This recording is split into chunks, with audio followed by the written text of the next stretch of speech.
Welcome back to The Basement. The podcast bringing you top-level content from the lower level. Tonight's episode is all about memory. More specifically, bad memory. That's definitely me. No. Or... Parallel universe. So, tonight, you guessed it, we're talking about the Mandela Effect. So that's a phenomenon where large groups of people remember something one way, but it actually was different. And once you start looking into it... You start to question it all. Yeah, seriously, by the end of this episode, one of us may walk out convinced we accidentally crossed dimensions in a Walmart parking lot. Well, that's how it happens, though. 100%. The term Mandela Effect was coined by paranormal researcher, was it Fiona Broome, in the early 2000s. So she discovered thousands of people shared the same vivid memory. That Nelson Mandela died in prison during the 1980s. People remembered news coverage, funeral broadcasts, and speeches. Except none of it happened. Nelson Mandela was released from prison in 1990 and became president of South Africa. And he actually died in 2013. That's crazy. So anyways, the question became... How could so many people remember the exact same false event? So before we go deeper, we should say this. That there are two major camps here. So Camp 1 says the Mandela Effect is just human brain being unreliable. Which honestly makes sense because my brain forgets why I opened the refrigerator halfway through opening it. And that's very true, man. Same. Have you ever walked into a room and then like you have a mission that you're going to this room to do something and then you get to that room and you're like, yeah. What was I supposed to do? What was I doing? Yeah. Then you have camp number 2. So that reality itself had changed. Yeah, man. That's crazy. Yeah. And that's where the things get fun. Or terrifying. I'm going to go terrifying. Yeah, probably both, actually. Yeah. So let's start with one of the most famous examples. Was it the Bernstein Bears? Or millions of people swear it was called... What I just said, the Bernstein Bears. It was actually the Bernstein Bears.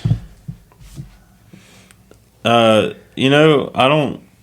used to love the Bernstein Bears when I was a kid, and that's how I remember it. And I mispronounced it because that's the way I remember it. So people vividly remember Stein like Einstein. Yeah, that's the way I remember it. But every book, every logo, and every official record says Stain. Ah, bull. I'm calling baloney on that. I'm about to age myself.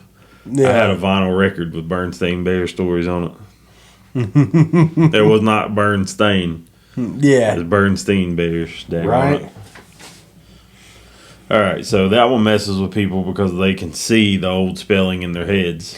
Yeah, man, I was 100% a Bernstein Bear kid. So this is one of the few that generally bothers me. I'm going to be honest with you. I don't like it. Yeah, I don't like it either. Maybe because Stain sounds like less like a family of bears and more like a laundry advice. The Bernstein Bears and the unfortunate carpet incident. Yeah, right? All right, next up. Monopoly Man. Yeah, Monopoly Man. Check this out. Does the Monopoly Man wear a monocle? Most people say yes, instantly. Except he doesn't. I don't think I've ever recalled him wearing a monocle. I do, man. I remember seeing him wearing a monocle. In my mind, anyways. Remember back when Monopoly was on the computer? Yeah. The peanut guy. Maybe I'm confusing him with the peanut guy. Oh, he looks like the dapper type of gentleman that would wear a monocle. Yeah. So no monocle. So, I mean, that feels illegal somehow. I mean, honestly. Yeah, it's Mr. Peanut, I guess. I don't know. Mr. Peanut. I don't remember Mr. Peanut wearing a monocle. I remember he had a cane and a top hat. Or am I crazy on that too? Well, what it is that top hat energy. Oh, yeah. That's what it is. So let's discuss movie quotes here. People go insane with this one. Yeah, they really do. Like, Luke, I am your father. One of the most famous movie lines ever. Except the line is never actually said in Star Wars. I don't believe that. Yeah. But the line, they say the line is, no, I am your father. And I'm definitely going to go check that out. As soon as we get done recording this, I'm going to see what that line really is. Yet somehow society collectively added Luke. Probably because without context, no, I'm your father sounds like two dads arguing at Home Depot. Yeah, man, that's fair. I've always heard Luke, I am your father. Then there's Snow White. Mirror, mirror on the wall. That's wrong again. Yeah. So hang on. Here's Mr. Peanut. We're getting showed Mr. Peanut from our camera guy. He does have a monocle. It definitely has a monocle. Yes, he does. All right. Well, So the actual line, though, it's not mirror, mirror on the wall. It's magic mirror on the wall. I can go with that one. Yeah, I've always remembered it's mirror, mirror on the wall. But I still don't like it. Yeah, that one feels fake. I mean, magic mirror on the wall. Mirror, mirror on the wall sounds a lot better. That's what you always say. Yeah. But anyways, this is where it becomes creepy, though. Objects changing. The logo's changing. Entire memories changing. So this one, a lot of people talk about this one all the time, the Fruit of the Loom logo. Yeah, many people remember a cornucopia behind the fruit. I absolutely remember that. I do too. I 100% remember a cornucopia there. Yeah. So, the brown basket thing you see on Thanksgiving, it was definitely situated like behind the fruit. I remember that. But according to the company... There never was one. I think they're just messing with us. Like ever. There never was one ever. But that's terrifying, though, because I specifically learned what a cornucopia was from the logo. Yeah, Same here, because I remember when we was in second grade, we was coloring for Thanksgiving, and I was like, it's the underwear people. Yeah. Yeah.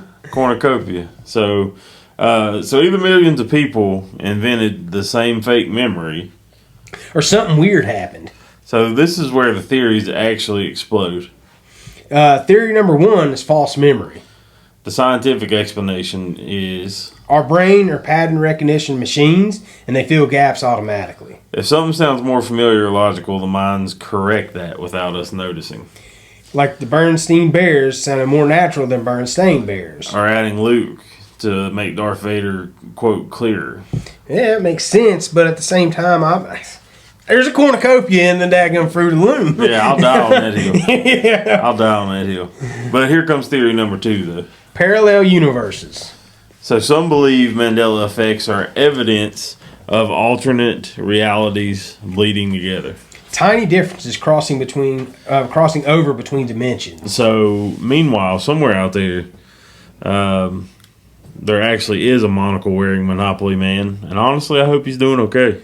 Living his best rich uncle life. Yeah, so the theory became huge online around 2015. That was, the first time I'd really heard of it. Right, especially when conspiracy communities kind of popped up when you was having the TV shows. What was it? It was called Conspiracy Theory, wasn't it? Yeah. Yeah. Well, who was it? Jesse the Body Ventura? Yeah. Yeah, I watched that. I ain't gonna lie. Yeah, I'm surprised he didn't get off for some of that stuff. I'm gonna be honest, because I think some of it he exposed secrets that were conspiracy. Mm-hmm. But some connected it to CERN. The particle physics laboratory in Switzerland. That sounds very important. Yeah, it really do. But anyway, people claim experiments with the Large Hadron Collider. Is that Hadron? Mm-hmm. Anyways, somehow altered reality itself. Which, really sounds like science fiction. Because it is. Anyways, that also sounds exactly like something humans would accidentally do. We were trying to study particles and accidentally deleted Shazam. No, that movie also existed. Yeah, you 100%. One of the biggest Mandela effects ever is the movie Shazam. Yeah, thousands of people remember a 1990s movie called Shazam, starring comedian Sinbad as a genie. I watched that movie. I did too. I don't know how many times. I loved that movie. Yeah, because Sinbad was a man back in the 90s. Oh yeah. Like you had Shazam, you had House Guest. Wasn't he a cowboy too? Yeah, there was some. I forget what the movie was called, but yeah. Yeah, but so people remember scenes, VHS covers, plot details. Except the movie does not exist at all. I don't believe it. I don't believe it either. There was a genie movie called Kazam with Shaquille O'Neal. Also watched it. Yeah, terrible. I watched both of those. Yeah, it was terrible. It's Shaq though. You gotta love Shaq. I do love Shaq. Shaq's the man. Yeah.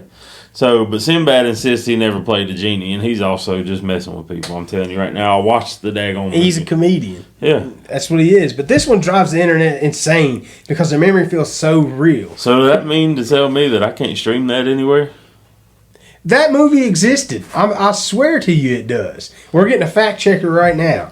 So, I swear people would pass a lie detector tests over this movie. So, What makes the Mandela Effect fascinating isn't whether alternate universes exist. It's realizing how fragile memory actually is. Now, I can go along with that. Yeah. But some of this stuff, I remember it. So, another thing is, we trust our memories completely. But neuroscience tells us memory isn't a recording. It's reconstruction. So that makes sense, though. That does make sense. Yeah, it makes sense. But anytime you remember something, your brain rebuilds it. Yeah, meaning memories can slowly change over time without us even noticing it. Which honestly explains why every family argument starts with... That is not what happened at Thanksgiving. All right, let's see. Let's see.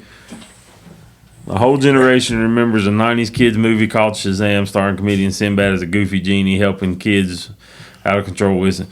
I remember watching this film right here's screenshots and the cover. I vividly remember it. I rented it from the silver screen. Don't tell me. We rented it from the silver screen.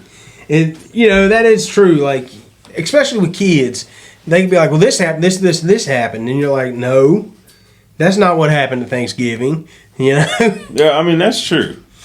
So still there are moments where Mandela effects feel deeply unsettling. Because they force us to confront a scary idea. What if certainty means nothing? What else are we remembering incorrectly? Our childhood? Conversations? History itself? I mean, maybe. Just maybe. Somewhere out there is another universe listening to this episode right now. Where our podcast is called The Attic. Yeah, I hate that. They're definitely not top level content. No. How would they even use our tagline? This is top level content from the top level. That don't even sound good. Lower level content from the top level because we the top level content. That's right. Yeah, me too. I don't like that either. But anyways, that's all for tonight's episode on the Mandela Effect. So if you enjoyed the show, follow us, leave a review, and tell us your favorite Mandela Effect. And if you remember this episode differently tomorrow, just don't tell us. Yep. Until next time, y'all take it easy. Yep. Top level content from the lower level. It's the basement.